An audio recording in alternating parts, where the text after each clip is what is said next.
Silahkan duduk kembali Bapak Ibu. Shalom Aleichem. Shavuatov, Bapak Yahweh memberkati. Pada pagi ini saya akan menyampaikan satu materi yang saya juga memastikan saudara nggak akan pernah ketemu materi ini dalam dunia kekristenan manapun. Saya akan berikan tema yaitu posisi tangan saat membersihkan cakra.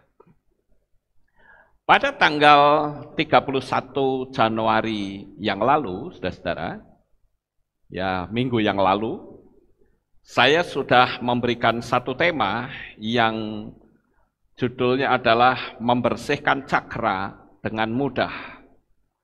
Dan ternyata banyak sekali orang-orang yang memberikan apresiasi tentang materi ini. Dan tentu saja dengan materi ini kita bisa membersihkan cakra kita sehingga di dalam kehidupan manusia itu memiliki keseimbangan.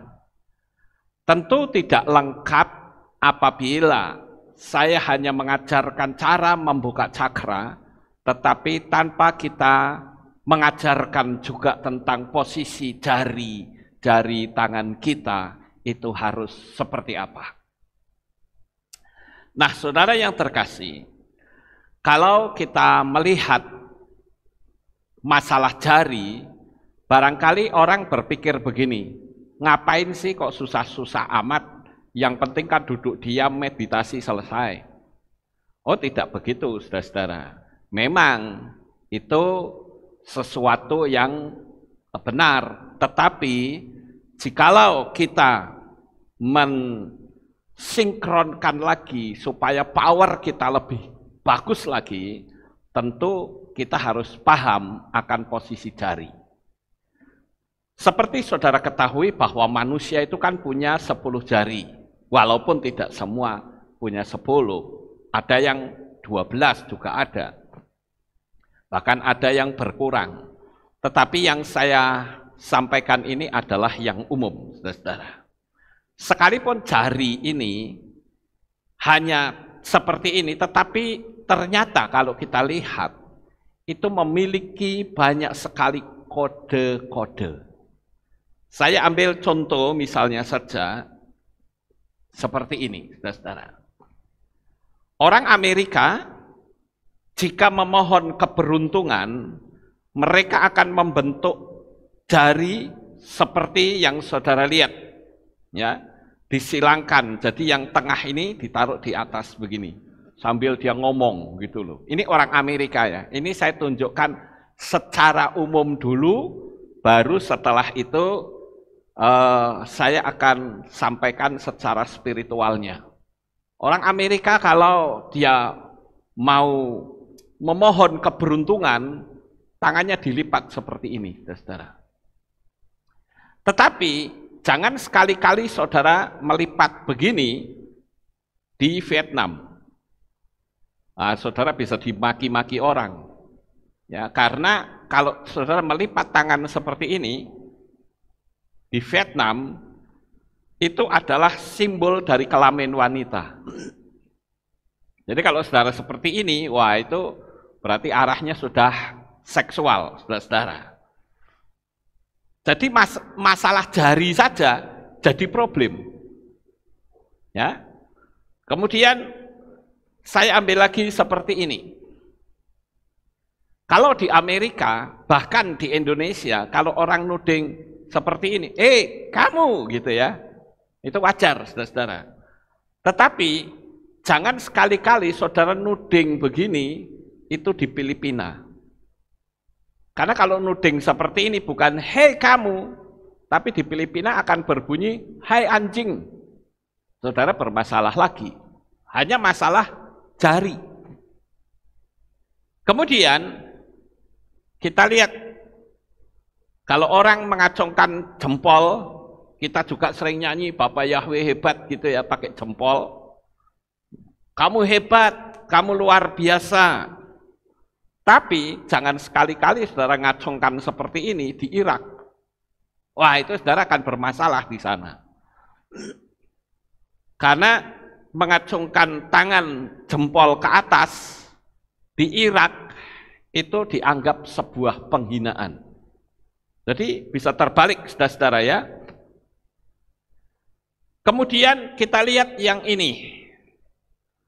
Nah, kalau saudara begini, di Indonesia maupun di mana, saudara akan lihat kayak gini nih, orang yang mengajak melakukan hubungan badan.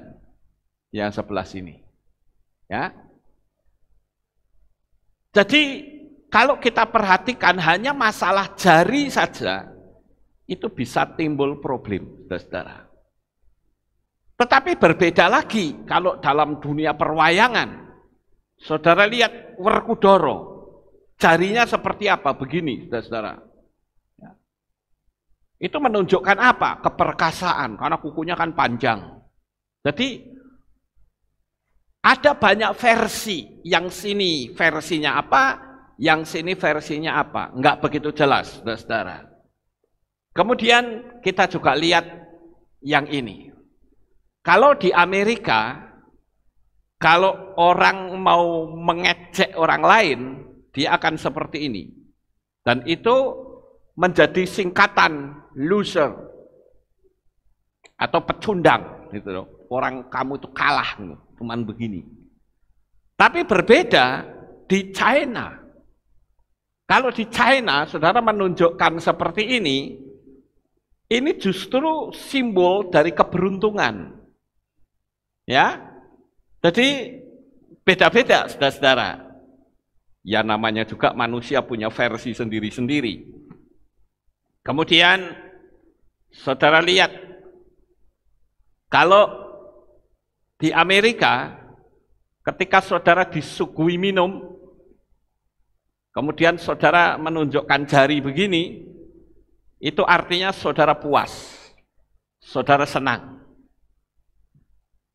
Dan kalau misalnya yang disuguhkan itu adalah teh, maka dengan saudara mengacungkan jentik ke atas, ya jari apa kelingking ya, jari kelingking ke atas, itu bermakna the tea is delicious. Teh ini enak gitu loh. Tetapi juga di Jepang, kalau di Jepang jari kelingking seperti ini, ya, ini diartikan sebagai kekasih. Beda-beda, saudara-saudara ya. Lalu kita lihat lagi di Italia. Kalau orang gini loh, tangannya ditutupkan ke muka gini, di Italia, itu artinya apa? Kalau saudara ngomong nggak jelas gitu, aku mohon penjelasannya, jelaskan lagi gitu.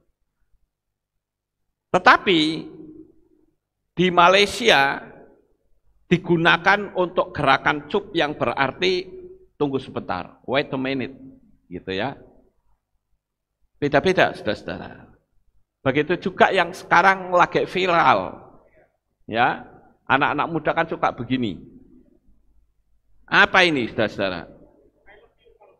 Ya, di Korea I love you, di mana-mana bicara tentang cinta. Tapi kalau buat saya duit, saudara-saudara. Ini duit ini. Ya, jadi masing-masing lah. Kemudian ini artinya apa, saudara-saudara? Persahabatan, perdamaian. Dulu kalau saya masih kecil, saya ingat kalau berantem begitu selesai, ya udah, ayo kita bareng lagi, itu jentik sama jentik ditunjul ke. Itu sudah bersahabat, saudara-saudara.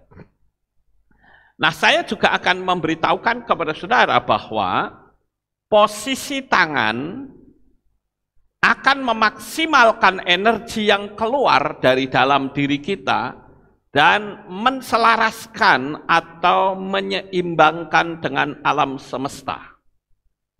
Ketika Indonesia dalam kondisi dijajah, ketika mereka mengepalkan tangan, itu merasa ada energi, ya, merdeka, Jawabnya apa?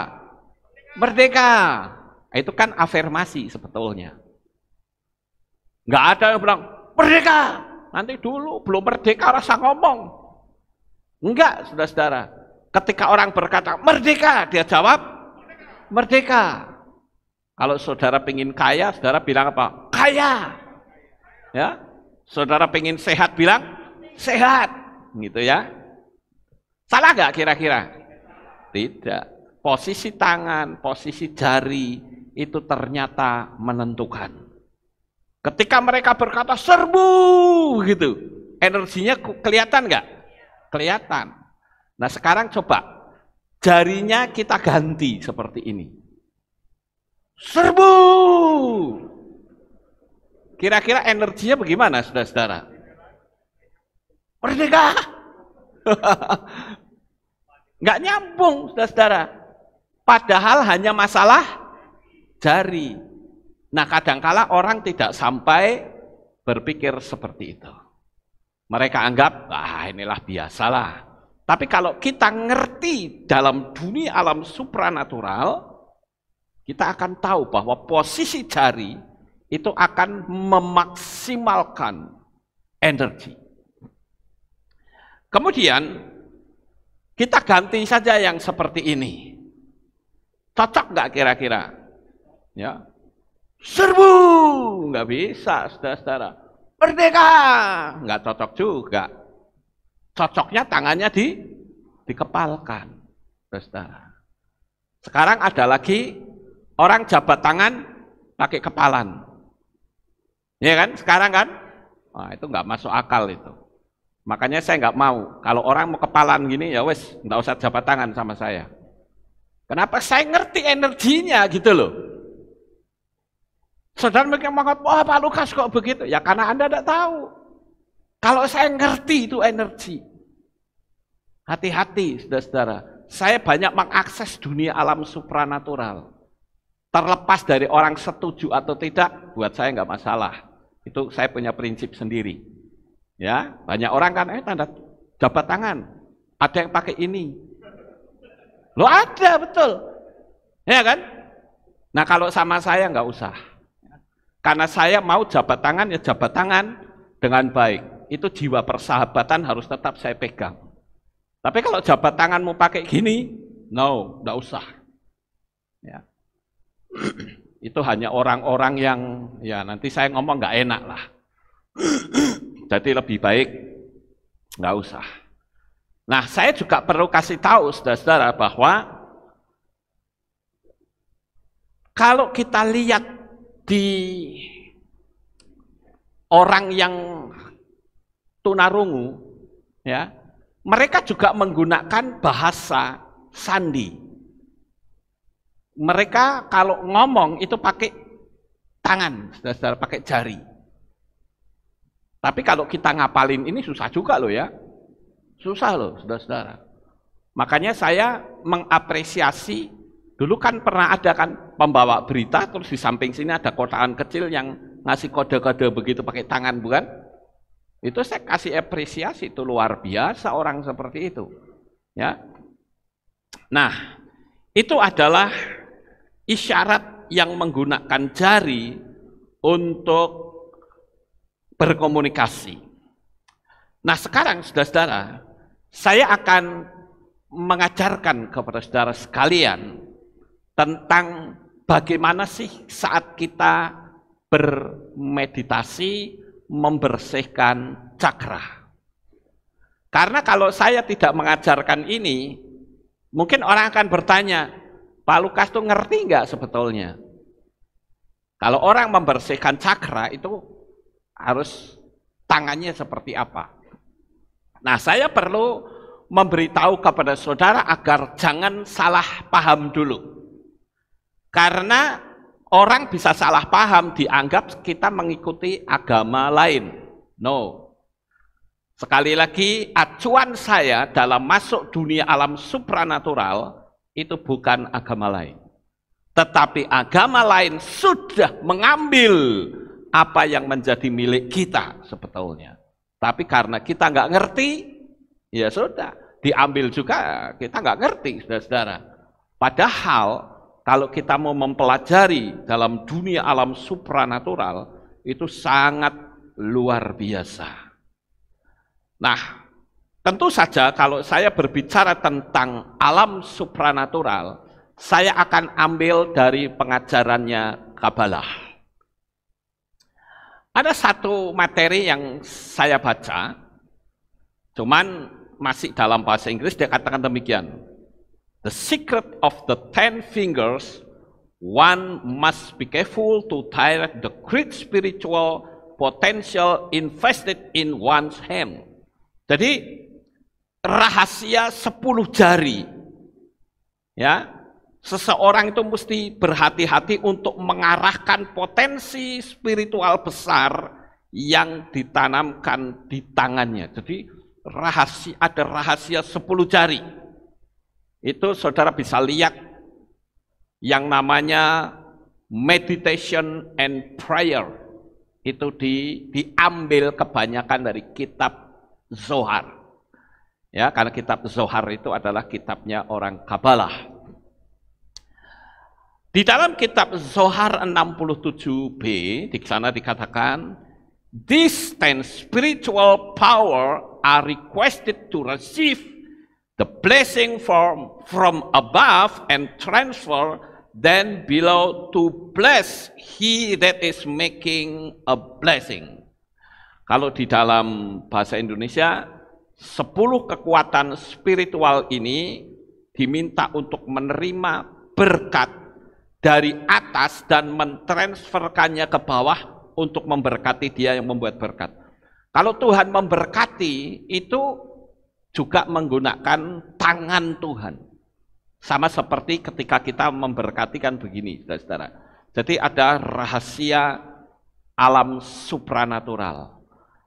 Orang-orang Kabalah itu bahkan mengajarkan kalau seseorang meditasi, mereka juga merepresentasikannya kehadiran Tuhan itu dengan memasang lilin. Ya. Juga mereka menggunakan wewangian. Nah, posisi ini sudah diambil ke agama lain, saudara.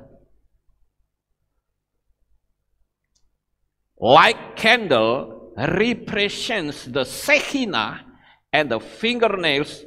The Kelipa representative of this the Kelipa.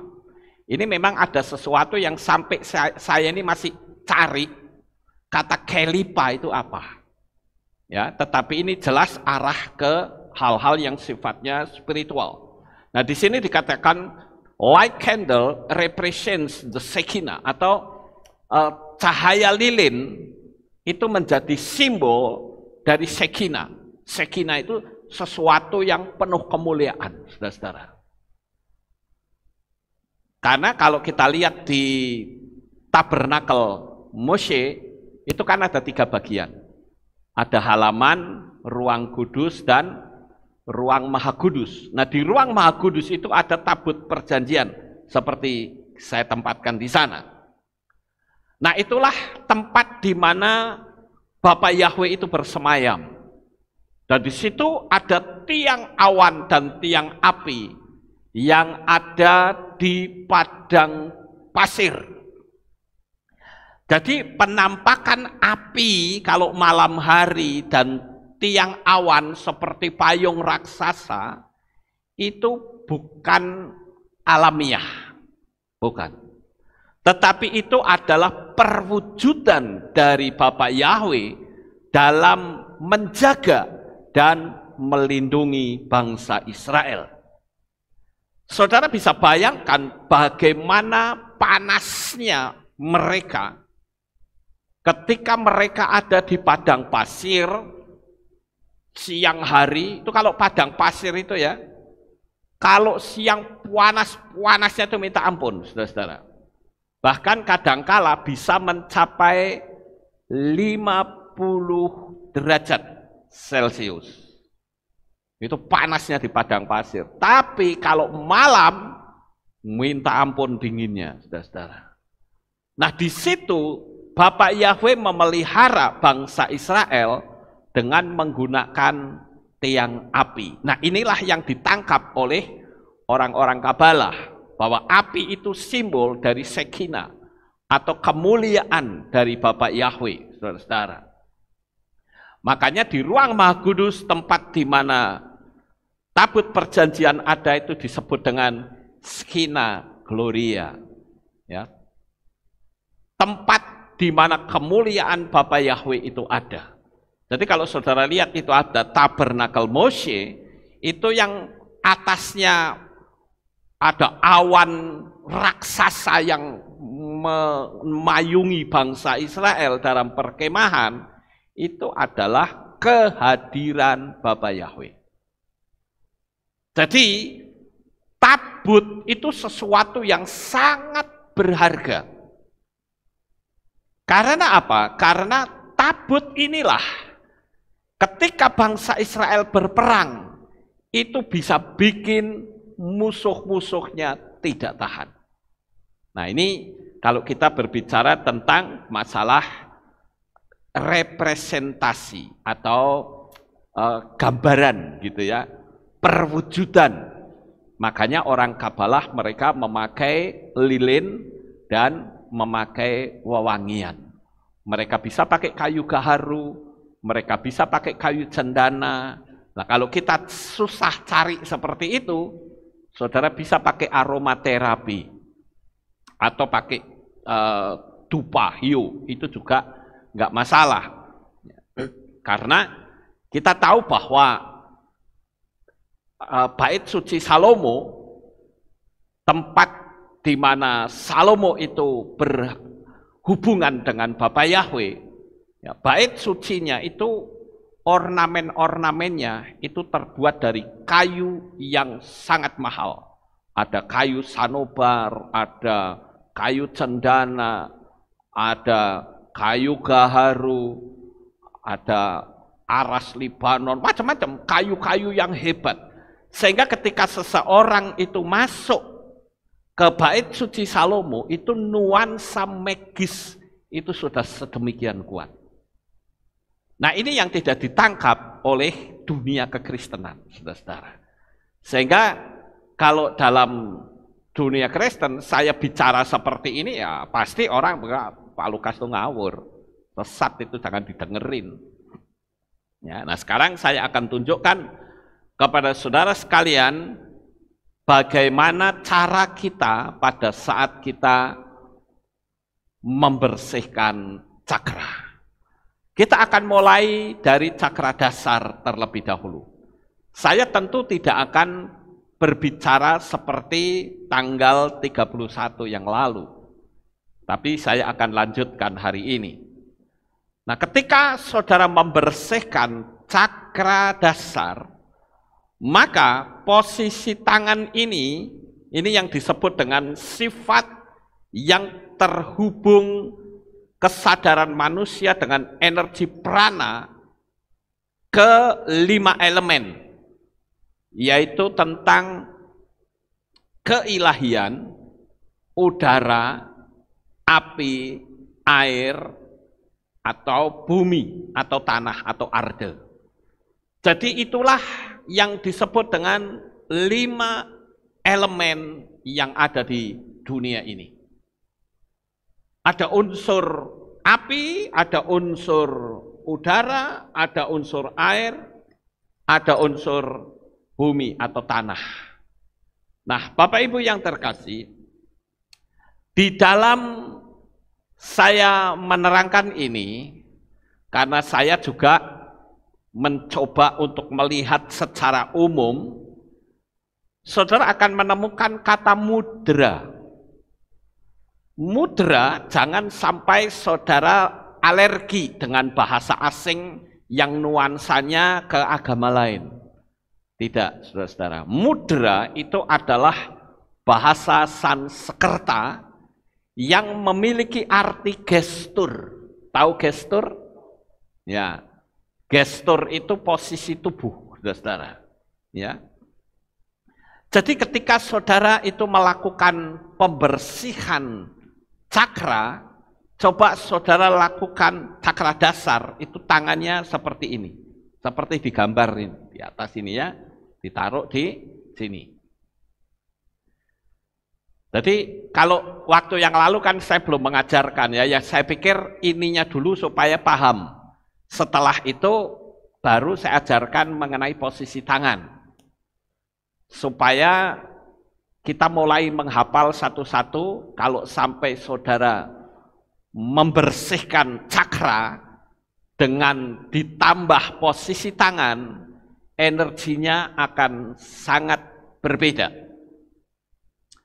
Dengan kita menaruh tangan seperti ini di gambar ini ya, seperti ini ya, tentu memiliki energi yang sangat berbeda dengan pada saat kita tanpa menggunakan posisi tangan. Konsentrasi kita pun pasti akan lebih baik, saudara. Kemudian kita melihat ke cakra yang lain, yaitu cakra seks. Kalau cakra seks, saudara, itu posisi tangannya itu seperti itu. Jadi pada saat saudara membersihkan dari cakra dasar naik ke atas, tentu akan berubah-ubah tangannya. Ya, seperti ini. Nanti saudara kalau lupa diulang lagi videonya ini ya, karena ini nanti akan ke YouTube saudara-saudara. Cakra seks ini sering juga disebut dengan cakra sakral. Posisi tangan ini memiliki arti bersih, kebebasan, kemurnian, dan kekosongan. Kalau ada orang yang berkata kosongkan pikiran, nah itu sebetulnya keliru ya. Kalau orang bermeditasi yang benar, sekali lagi saya akan menggunakan polanya Ibrani. Karena kalau saudara belajar dari luar, akan berbeda, saudara-saudara. Kalau yang saya ajarkan itu jelas tidak mau saya ambil dari pola luar, tetapi pola Ibrani. Nah, ini adalah posisi tangan untuk cakra seksual.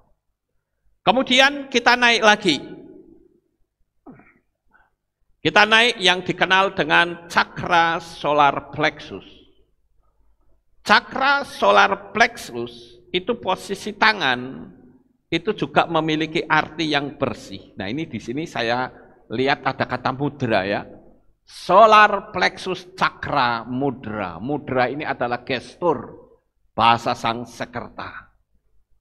Nah, ini di sini ada place hands between your heart and your stomach. Ya. Jadi ini ditaruhnya di depan. Posisi jarinya itu seperti ini. Nah, mungkin saudara akan bertanya, loh yang sebelah kanan ini kok buka, yang kiri kok nutup? Enggak apa-apa. Mau buka, mau nutup sama saja, tapi posisinya harus seperti itu, Bapak Ibu. Sampai di sini saudara masih bisa ikuti saya? Oke, kita lanjut ya. Saya tentu tidak akan menerangkan secara detail, ini artinya apa, harus begitu. Kesuwen, saudara-saudara. Lakukan saja, langsung praktek di rumah masing-masing. Ya, saya rasa saudara kalau mau download, ya karena ada yang tanya lagi kemarin, Pak, kalau saya pingin download musik alam itu bagaimana? Saya bilang, cobalah dicari saja di YouTube, kan banyak. Daripada susah-susah bawa flash disk ke Magelang, lebih baik saudara cari saja di YouTube, ya, akan banyak sekali. Itu ada ribuan musik, saudara. Baik musik meditasi yang menggunakan musik modern maupun musik alam. Kalau yang kemarin saya ambil dari musik alam sungai. Tetapi ada juga musik alam itu pantai. Cuman kalau saya pikir kurang cocok, saudara. Karena agak mengganggu deburan ombaknya. Jadi yang paling cocok itu adalah sungai yang disertai dengan suara burung. Ya, ini mumpung saya ingat, saya sampaikan.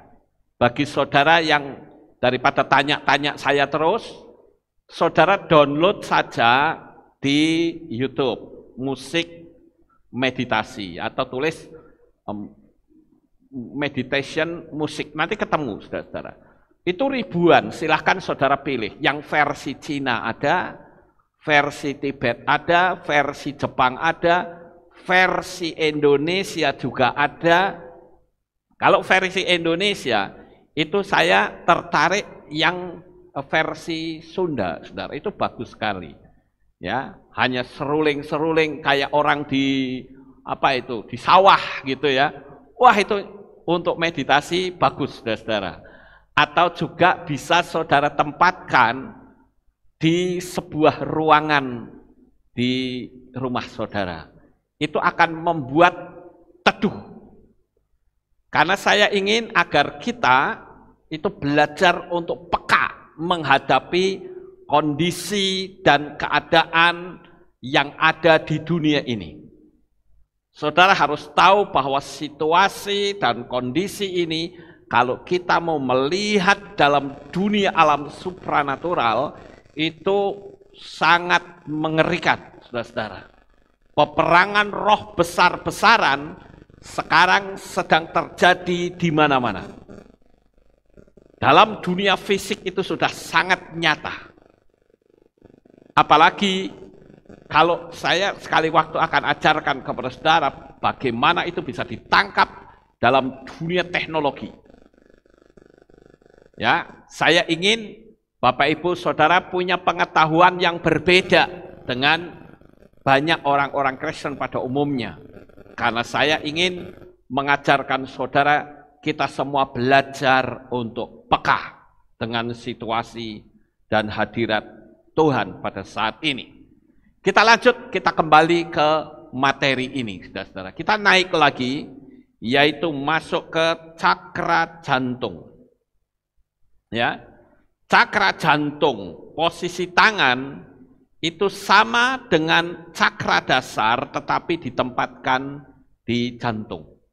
Ya, mungkin ada yang tanya, bagaimana tangannya? Boleh nggak tangan kanan atau tangan kiri? Bebas, saudara. Mau tangan kanan boleh, tangan kiri juga boleh. Ya, seperti ini. Kalau tadi cakra dasar kan sama seperti ini, saudara. Tetapi sekarang kalau cakra jantung dia tidak ditaruh di dengkul, paha, tidak ditaruh di paha, tetapi di dada, di sebelah kiri. Jantung sebelah kiri ya, bukan di kanan, saudara-saudara, di sebelah kiri. Seperti ini. Mau begini boleh, mau begini juga boleh, nggak apa-apa. Ya. Itu kalau saudara sedang membersihkan cakra jantung. Ya, posisi tangan bebas, boleh kanan, boleh kiri, dan boleh seperti ini juga boleh diputar seperti ini. Saudara lihat nggak? Ketika orang jabat tangan, begitu jabat tangan kan selalu begini. Itu artinya apa? Secara gestur tubuh berarti saudara itu dimasukkan energinya ke dalam hati mereka. Ya. Itu cukup menarik ya dalam dunia alam supranatural ketika jabat tangan.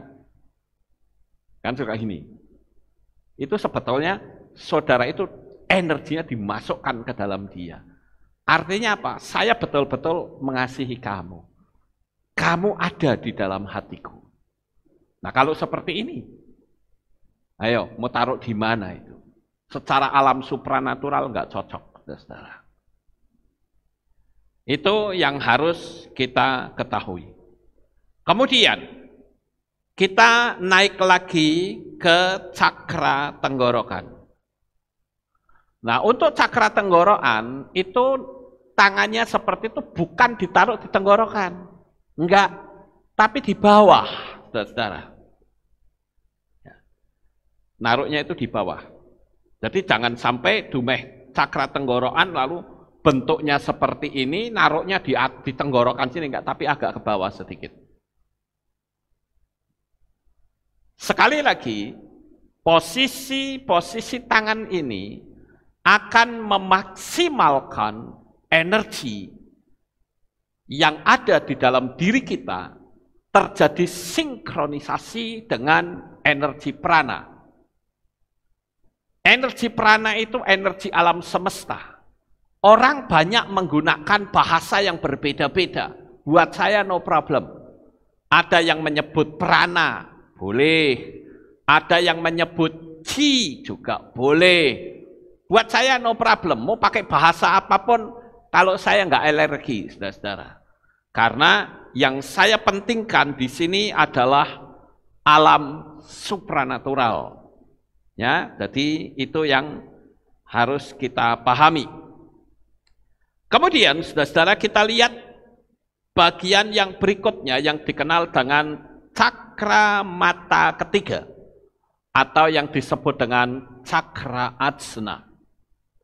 Nah, untuk cakra ajna itu juga naruhnya tangan bukan di batuk, di dahi, bukan, tetapi di bawah. Nah ini, seperti ini ya. Tangan di depan dada, bagian bawah, ini dada bawah, ujung jari tengah berdiri bersentuhan. Jari-jari lain ditekuk lebih dulu, gitu loh, ya. Jadi ini apa namanya posisi dari cakra ajna untuk membersihkan mata ketiga.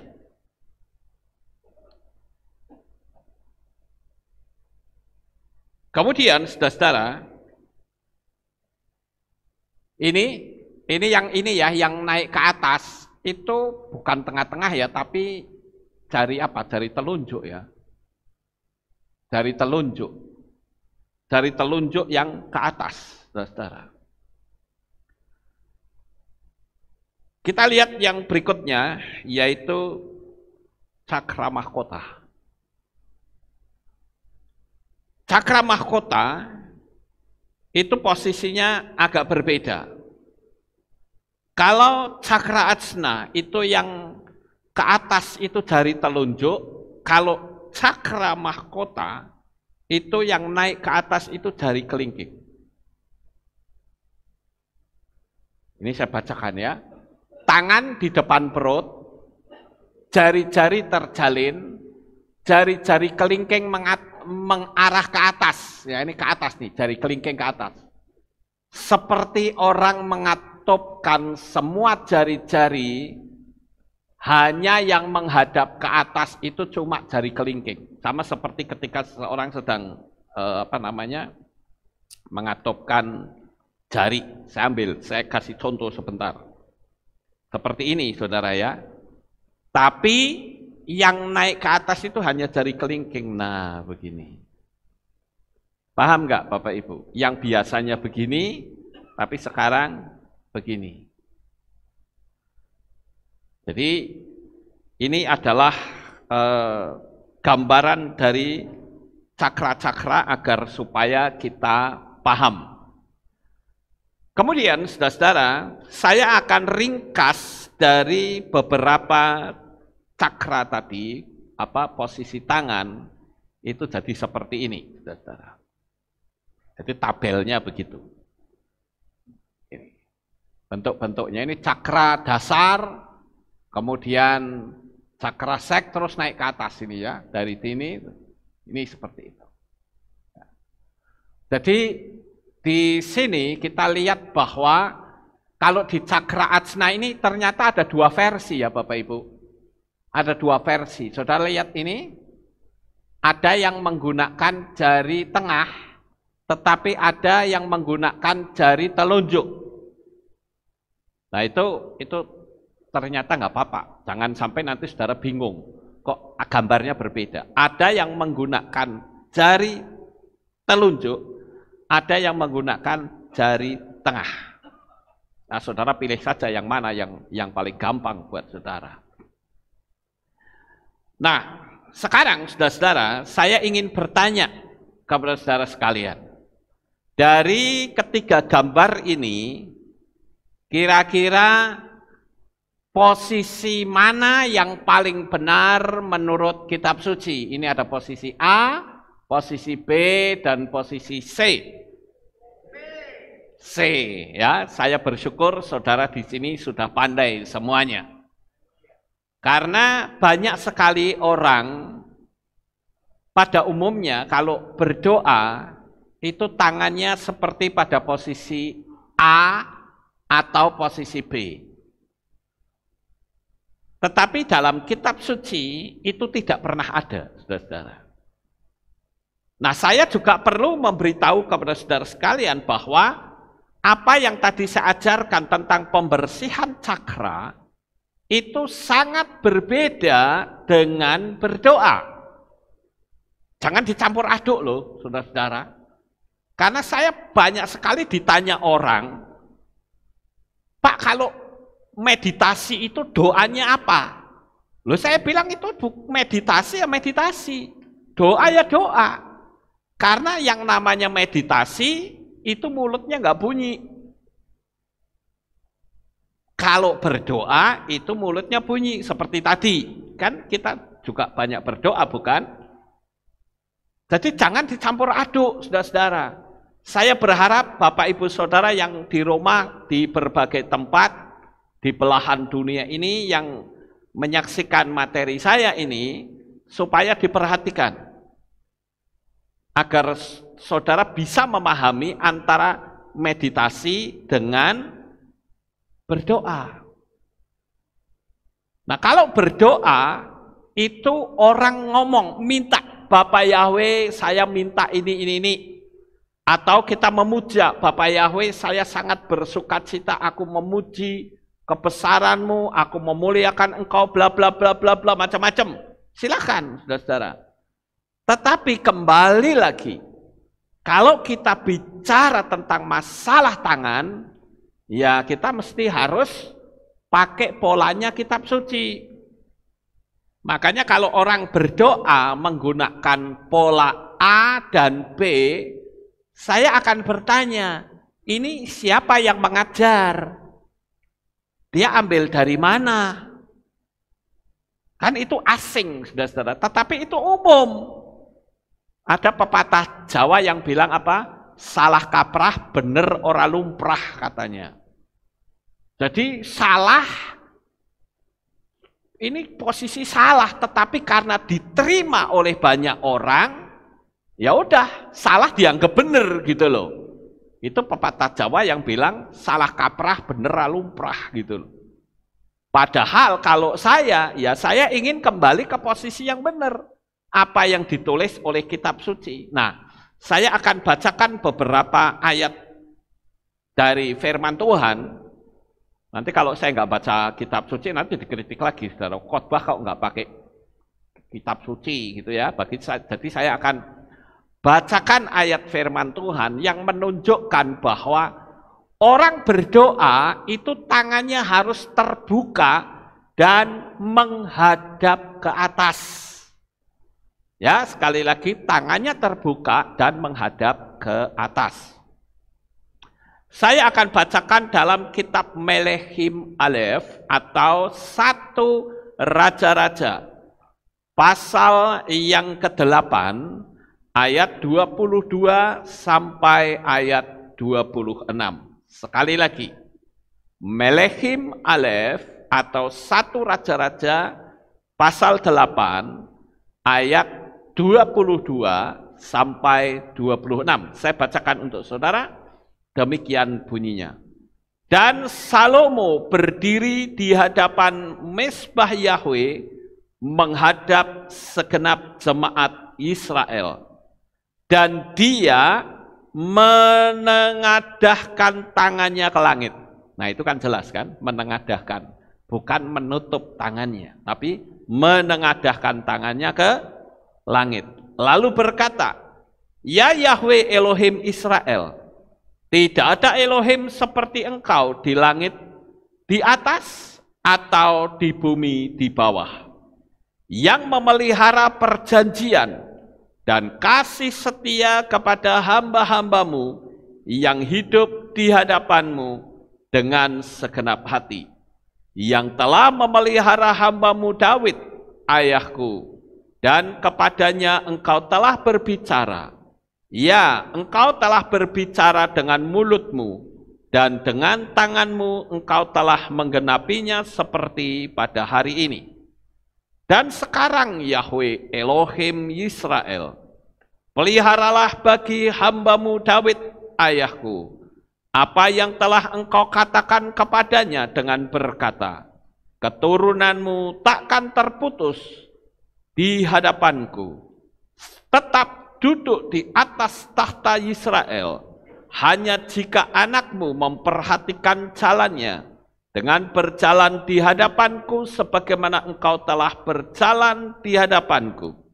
Maka sekarang ya Elohim Israel, aku memohon kepadamu, biarlah itu ditegakkan, yaitu firman-Mu yang telah engkau katakan kepada hamba-Mu Daud ayahku.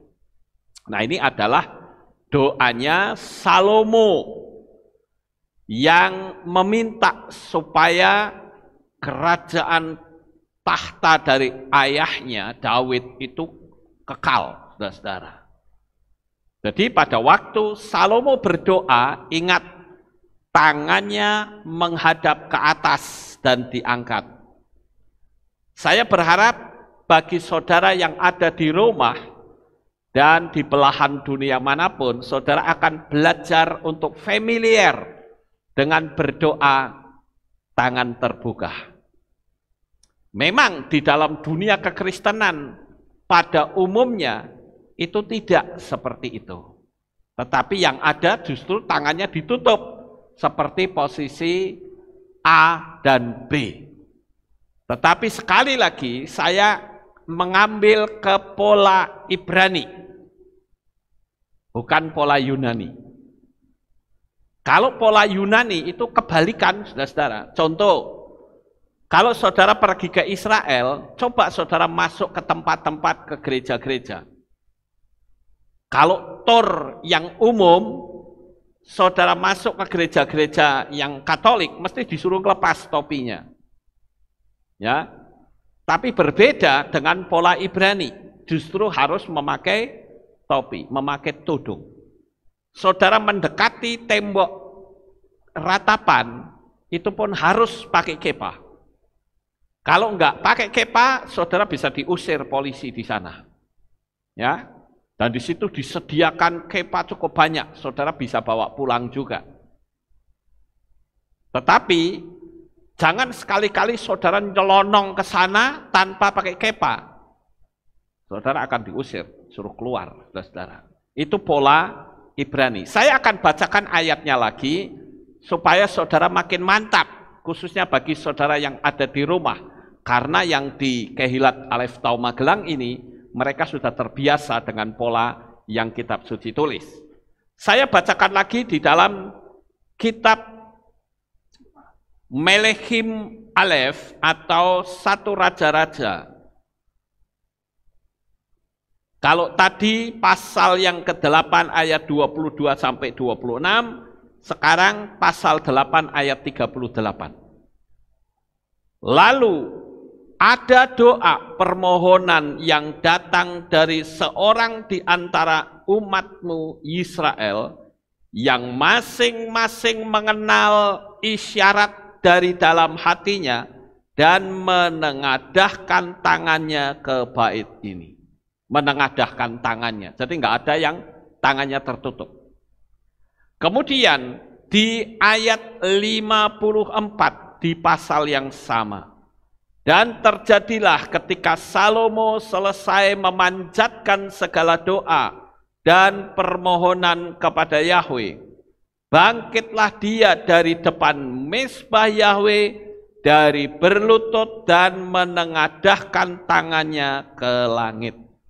Kembali ada kata menengadahkan. Kemudian di dalam kitab Ezra pasal 9 ayat yang ke-5.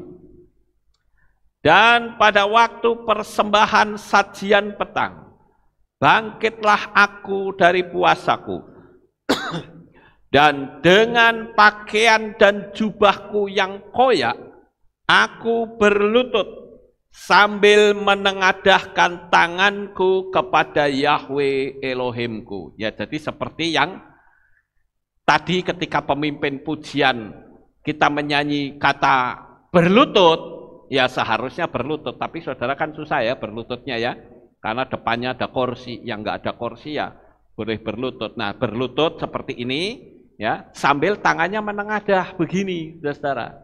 Itu yang benar, ya, sesuai dengan firman Tuhan.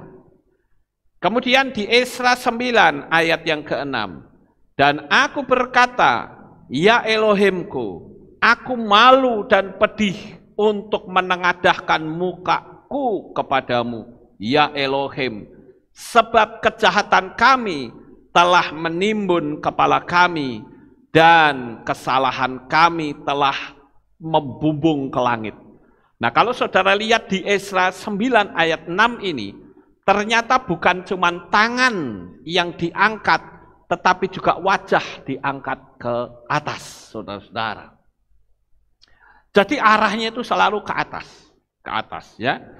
Kemudian di dalam kitab Tehilim atau kitab Mazmur, pasal 88 ayat 10. Mataku sayu karena penderitaanku. Ya Yahweh, aku berseru kepadamu setiap hari. Aku telah menengadahkan kedua tanganku kepadamu. Perhatikan kata menengadahkan tangan. Jadi saya kasih ayat-ayat ini agar saudara betul-betul memahami bagaimana posisi orang berdoa. Sekali lagi saya tekankan, antara doa dan membersihkan cakra itu sangat berbeda. Membersihkan cakra saudara nggak bicara. Membersihkan cakra saudara menggunakan sistem bayangan. Karena itu arah ke meditasi. Kemudian di dalam kitab Daniel pasal 9 ayat yang ketiga. Dan aku menadahkan wajahku kepada Tuhan Elohim untuk mencari melalui doa dan keinginan yang tulus dan berpuasa dan mengenakan kain kabung serta abu. Wajahnya ke atas, tangannya juga pasti ke atas. Sekarang kita lihat di Perjanjian Baru, Brit Hadasa. Karena kalau saya baca terus di Perjanjian Lama nanti, oh Pak Lukas anti Perjanjian Baru. Nah, ini kan orang kan suka-suka ya. Namanya juga orang nggak suka, orang nggak senang ya apa saja dikritik dah.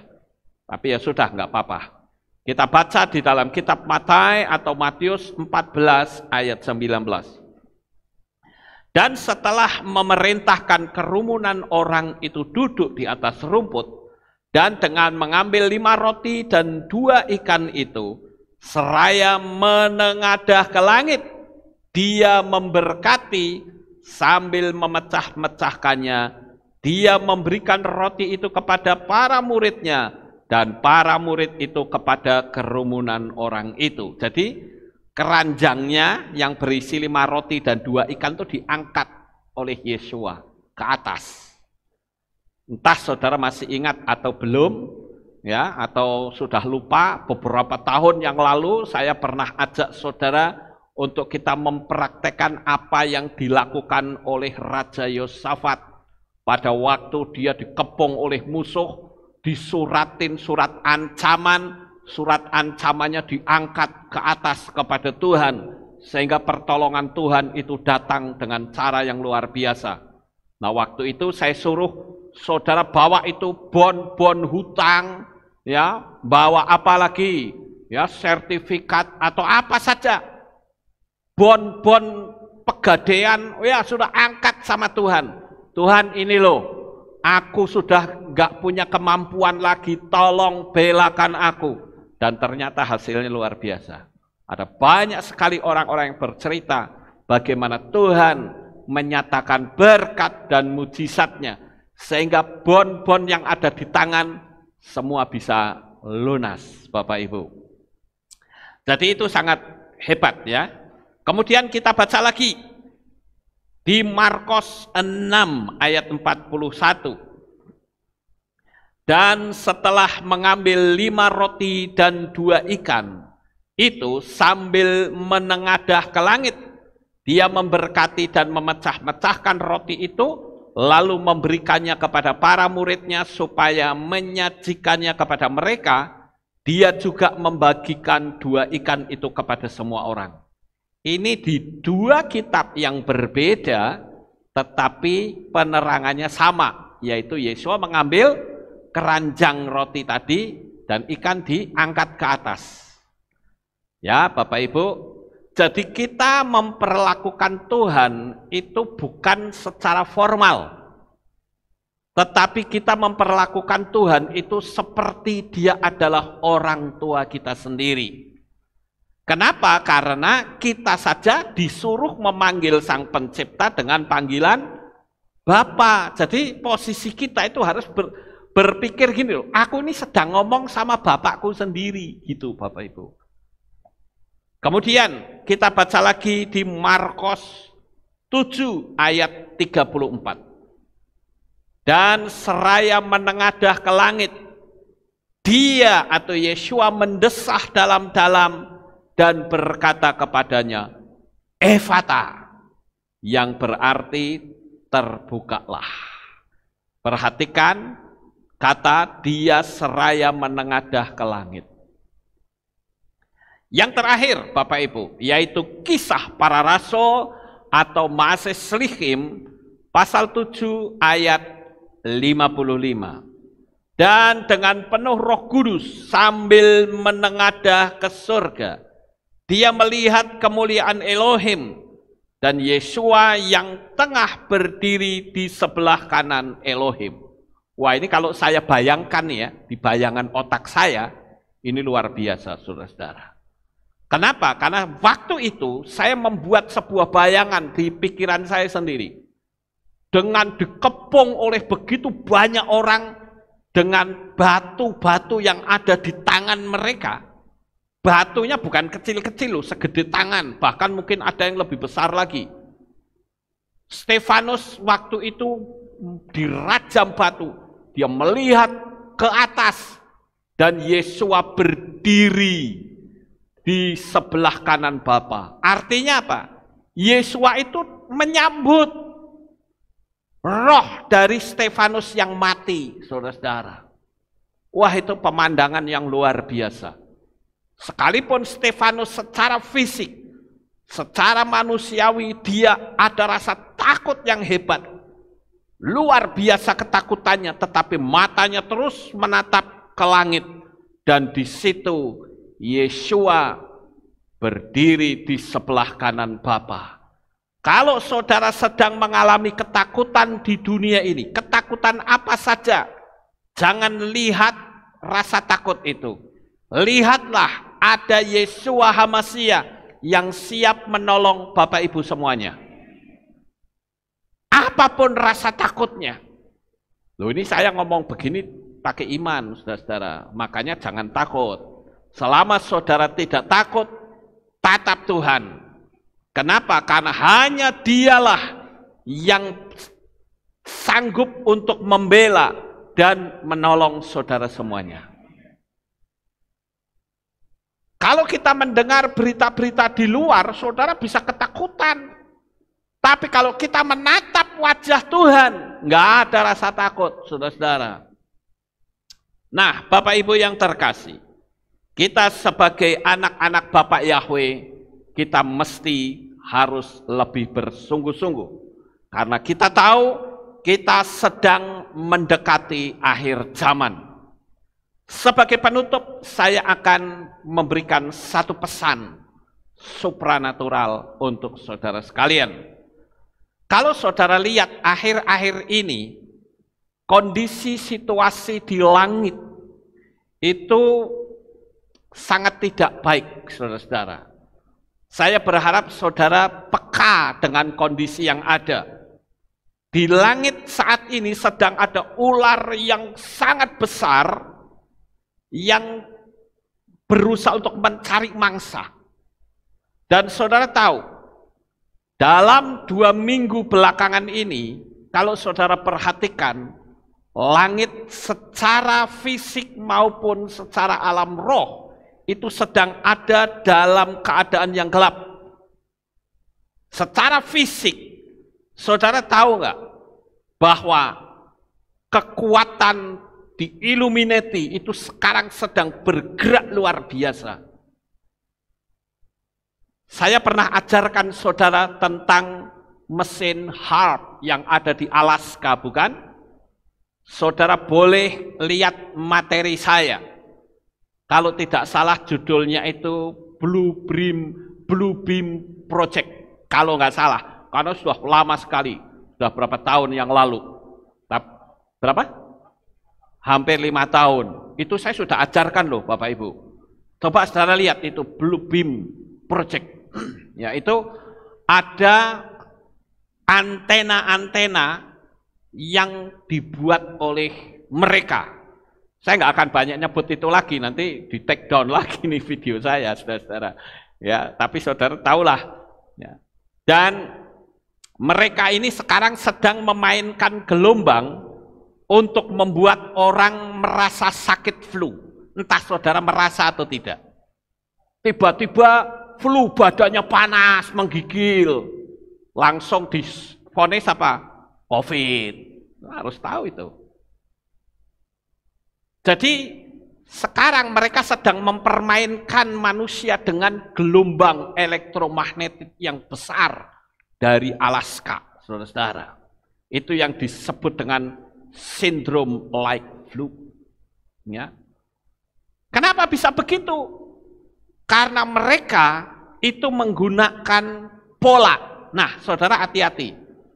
Saya perlu kasih tahu juga, jangan banyak akses gadget, main telepon-teleponan terus, saudara. Hati-hati. Gadget yang ini kan sudah mensupport 5G, saudara. Ya, nanti lain waktu saya akan bicara dalam dunia teknologi. Ya, tapi kalau orang yang ngerti teknologi ya, orang nggak apa-apa. Saya orang yang senang IT. Saya senang teknologi. Jadi semua teknologi saya pelajari. Dan saya melihat begitu dahsyat sekali. Apalagi kita sekarang kan lagi rame-ramenya bicara tentang 5G. Untuk apa itu, saudara-saudara?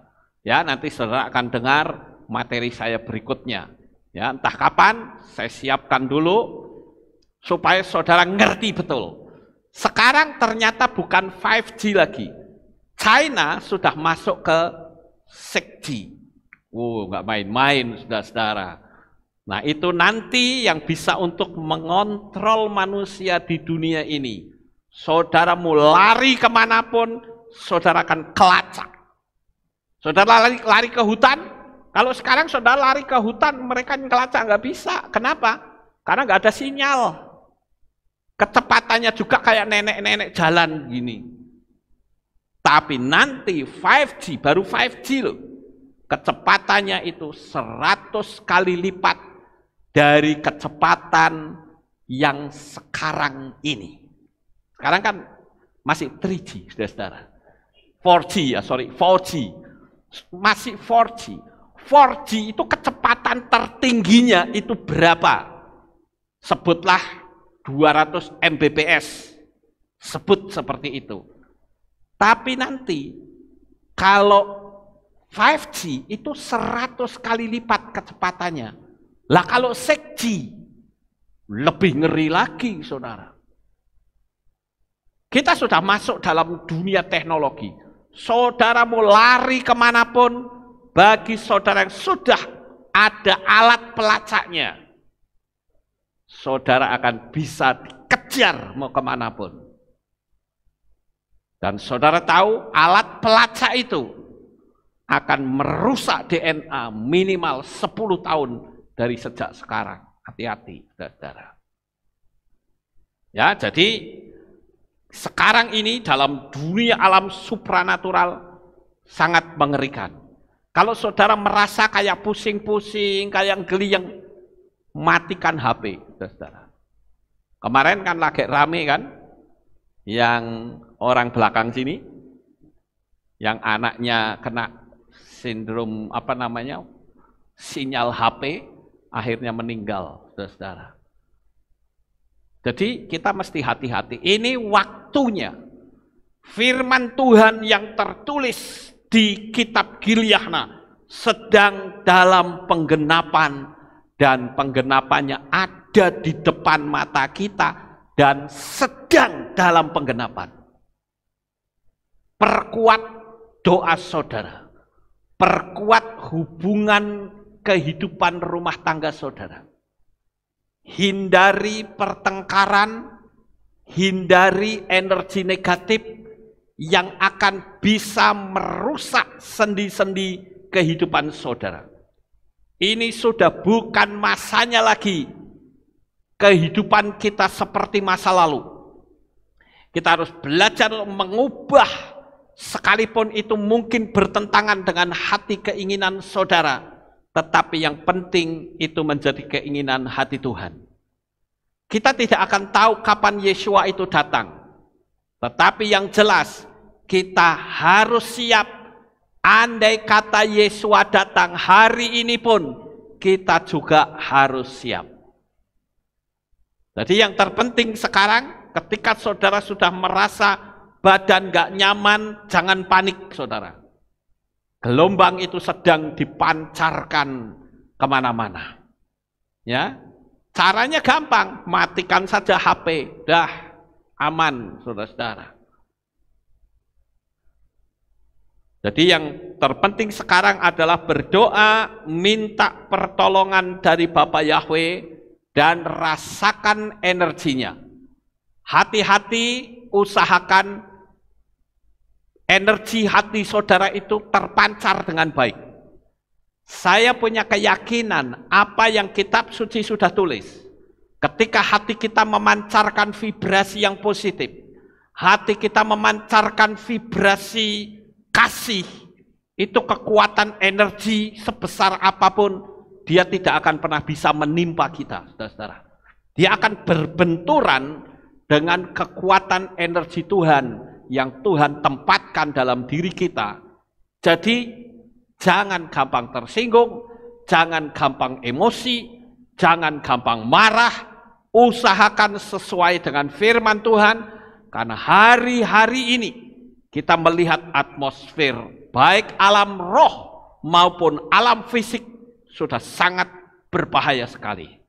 Doa saya untuk Bapak Ibu Saudara yang ada di Kehilat Aleph Tau ini, maupun Bapak Ibu Saudara yang ada di berbagai belahan dunia manapun, doa saya selalu untuk saudara, agar saudara dijaga, dilindungi, dipelihara oleh Bapa Yahweh. Siapkan hati dengan baik.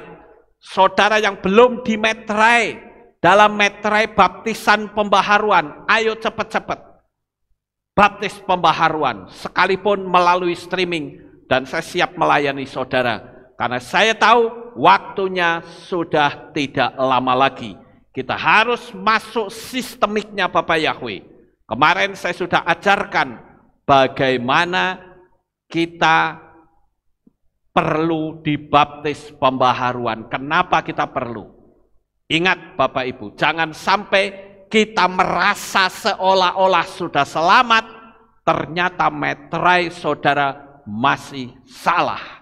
Dan itulah tugas saya sebagai gembala. Saya menyadari sekarang profesi saya double.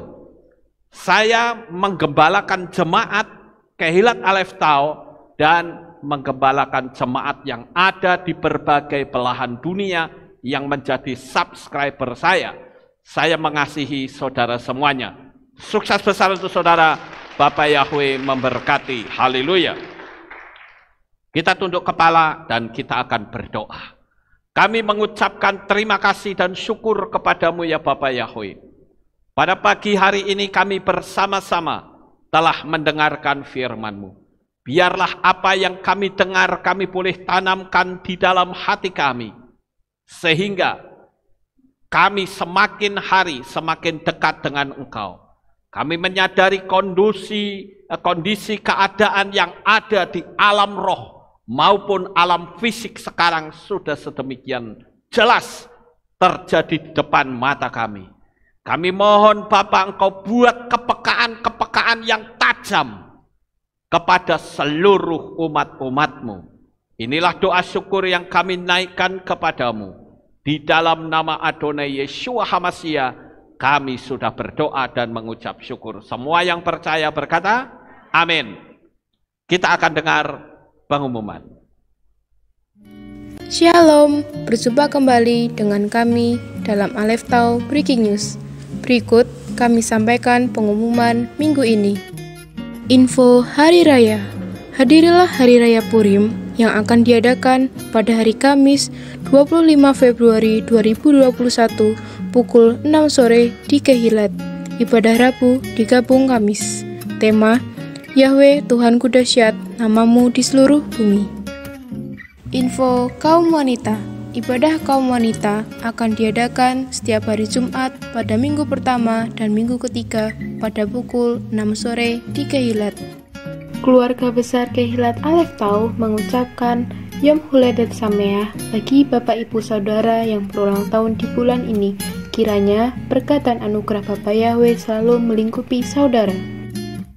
Demikian pengumuman untuk minggu ini. Sukses besar, Bapa Yahweh memberkati. Ya, itulah pengumumannya. Dan bagi Shalom, saudara berjumpa yang kembali dengan lahir di bulan Februari, kami persilahkan maju ke depan. Saya akan doakan saudara. Dan bagi saudara yang akan memberikan persembahan tatangan, saudara bisa menempatkannya di belakang, kotaknya di sana. Sekali lagi, korban tatangan ini tetap kita fokuskan untuk pembangunan Kehilat di tanah belakang. Apapun kondisi dan keadaannya, visi misi kita membangun Kehilat tidak pernah surut. Amin. Kita harus memberikan yang terbaik untuk Bapa Yahweh. Oleh karena itu, sekali lagi, bagi saudara yang akan memberikan persembahan tatangan, silahkan bisa ditaruh di kotak sana. Di sini di sini ada, boleh di depan, boleh di belakang. Yang berulang tahun di bulan Februari kami persilahkan maju ke depan. Saya akan doakan saudara. Yang tidak berulang tahun kita bangkit berdiri, kita tutup dalam doa. Haleluya.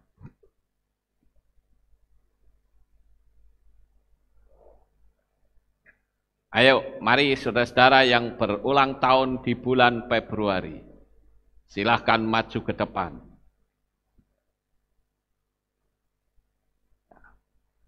Ayo sini maju ke depan. Nah, sini aja maju ke depan, tidak apa-apa. Nah, arahkan tangan saudara ke depan untuk saudara-saudara kita yang berulang tahun. Juga saudara doakan saya, karena saya juga ulang tahunnya di bulan Februari. Mari kita akan bersama-sama berdoa. Maha besar ya Bapa Yahweh Elohim kami, Tuhan semesta alam pencipta langit dan bumi. Bapa Yahweh yang kami kasihi di dalam nama Adonai Yeshua HaMashiach, pada saat pagi hari ini, sebelum kami pulang, saya berdoa untuk para mempelaimu yang saat ini berulang tahun di bulan Februari. Kami mohon Bapa Yahweh Engkau memberkati kami semuanya ya Tuhan, karena kami menyadari bahwa umur kami sekarang mulai mendekati titik akhir dari apa yang telah Engkau jatahkan kami hidup di dunia. Sehingga kami harus semakin lebih waspada lagi. Demikian pula dengan anak-anak-Mu yang maju ke depan ini, yang juga memiliki kelahiran di bulan Februari. Bapa Yahweh berkati mereka. Apapun yang anak-anak-Mu ini lakukan, dibuatnyalah Engkau menjadi berhasil. Kami selaku para mempelai-Mu bersama dengan jemaat, kami menengadahkan tangan kami dan kami arahkan kepada saudara-saudara kami. Diberkatilah Engkau di bulan Februari ini. Bapa Yahweh memberikan kado istimewa untuk-Mu, dan hikmat-Mu semakin bertambah-tambah, berkat-Mu pun menjadi semakin melimpah. Terima kasih ya Bapa Yahweh, kami menyerahkan anak-anak-Mu lebih lanjut di dalam tangan kasih-Mu.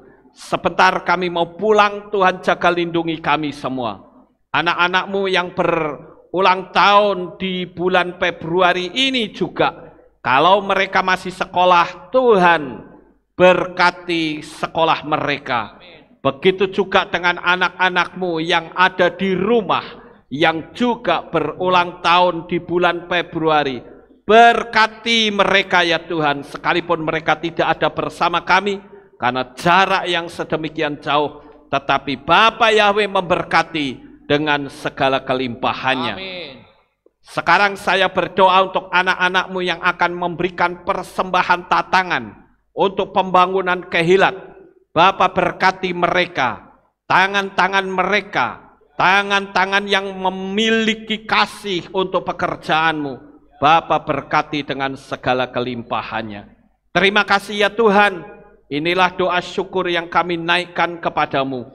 Biarlah Bapa Yahweh senantiasa memberkati anak-anak-Mu. Pertemukan kembali pada jam-jam ibadah mendatang di dalam ikatan tali kasih-Mu. Terima kasih ya Bapa, di dalam nama Adonai Yeshua HaMashiach kami sudah berdoa dan mengucap syukur.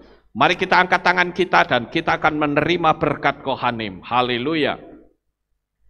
Yevarechecha Yahweh wa yismereka.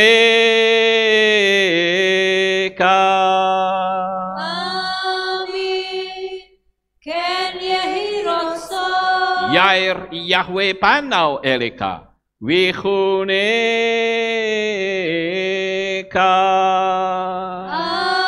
Amin. Ken yehi rokso. Yesa Yahweh panau eleka. Wayashem lecha. Shalom. Amin. Ken yehi rokso.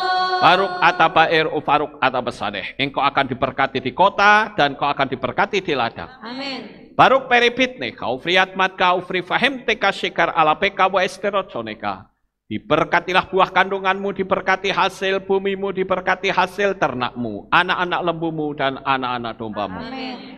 Baruk tanah kau misyarteka, diberkatilah bakulmu dan tempat adonanmu. Amin. Baruk ata boboy kau faruk ata betseteka, dan kau akan diberkati pada waktu kau masuk, dan kau akan diberkati pada waktu kau keluar. Amin. Baruk ata Yahweh Elohenu melek haolam, besem Yeshua HaMashiach Ruach HaKodes kile olam faed. Kami sudah berdoa dan mengucap syukur. Haleluya. Terima kasih.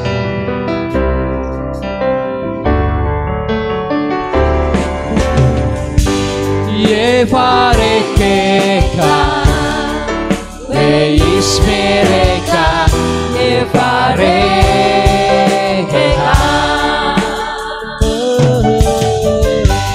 Yair Yahweh panau eleka. Wihuneka.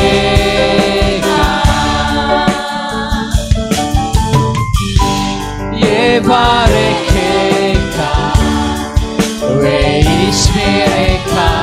Yevarechecha. Yisaya panau eleka. Wihuneka. We'ashem leka. Shalom. Shalom. We'ashem leka. Shalom. Shalom. Yevarechecha ve'yismereka. Yevarechecha. Selamat pulang, Bapak Yahweh selalu memberkati Bapak Amin. Ibu saudara-saudari Amin. semuanya.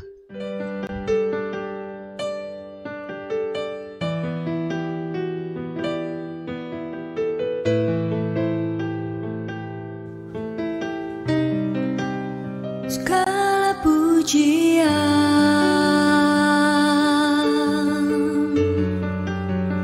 hanya untuk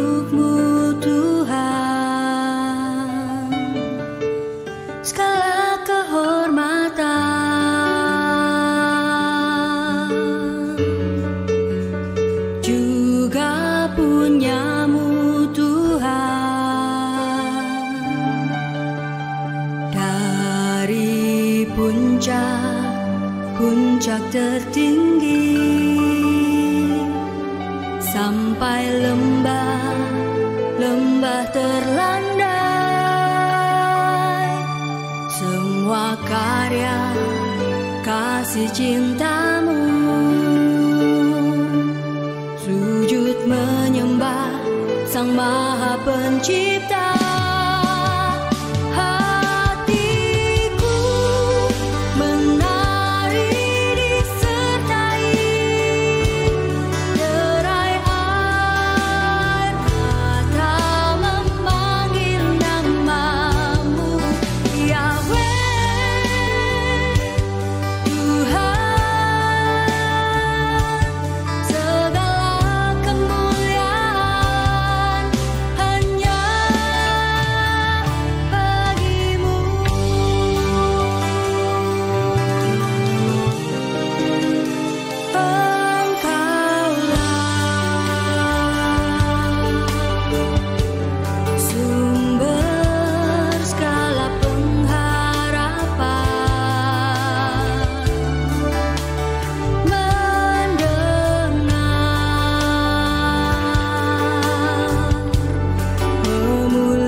Menjadi